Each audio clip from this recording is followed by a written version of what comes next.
Advocate Motiur Rahman Akon. আমি advocate Motiur Rahman আকনকে প্রবন্ধ উপস্থাপন করার জন্য অনুরোধ জানাচ্ছি।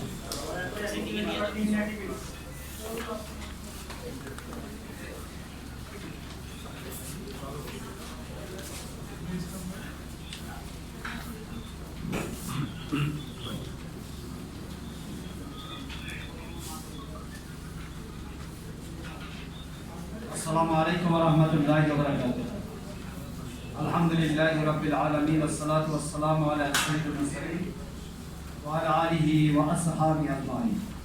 আজকের এই আইনজীবীদের বাজেট ভাবনা আলোচনা সভা বা সেমিনারের সম্মানিত সভাপতি, বাংলাদেশ লয়ার্স কাউন্সিলের কেন্দ্রীয় সভাপতি অ্যাডভোকেট জসিমউদ্দিন সরকার, আজকের এই আলোচনায় উপস্থিত থাকবেন। তিনি ইতিমধ্যেই রওনা হয়েছেন, কিছুক্ষণের মধ্যে আমাদের মধ্যে উপস্থিত হয়েছেন বিচারপতি শহীদুল ইসলাম, বিজ্ঞ আইনজীবীবৃন্দ, বাংলাদেশ লয়ার্স কাউন্সিলের নেতৃবৃন্দ, সুপ্রিয় সাংবাদিক। আইনজীবীদের বাজেট ভাবনা আমার জানা মতে একটি নতুন বিষয় এবং এই শিরোনামে এর আগে এই বছর অন্তত কোনো আলোচনা হয়নি।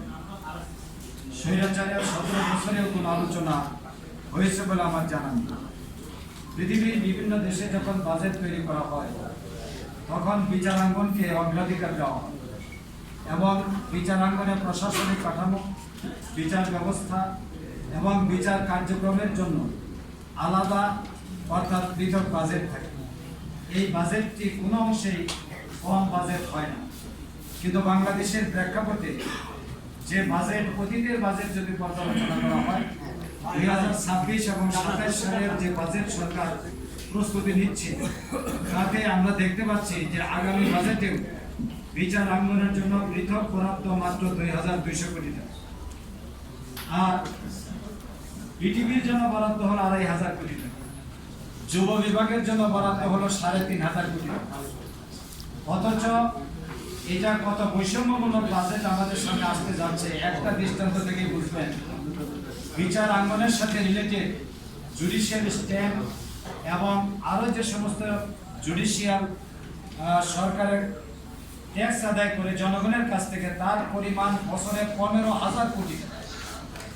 15,000 কোটি টাকা শুধুমাত্র ইনকাম হয় জুডিশিয়াল খাত থেকে। অথচ বিচার বিভাগের জন্য বরাদ্দ রাখা হয়েছে 2,200 কোটি টাকা। বিশ্বের বিভিন্ন দেশে সরকারের যে বাজেট তার 1.5 অথবা 2% বরাদ্দ থাকলে সেটা একটা মানানসই বাজেট। সেই প্রেক্ষিতেই আজকে আমাদের এই বাজেট নিয়ে আলোচনা।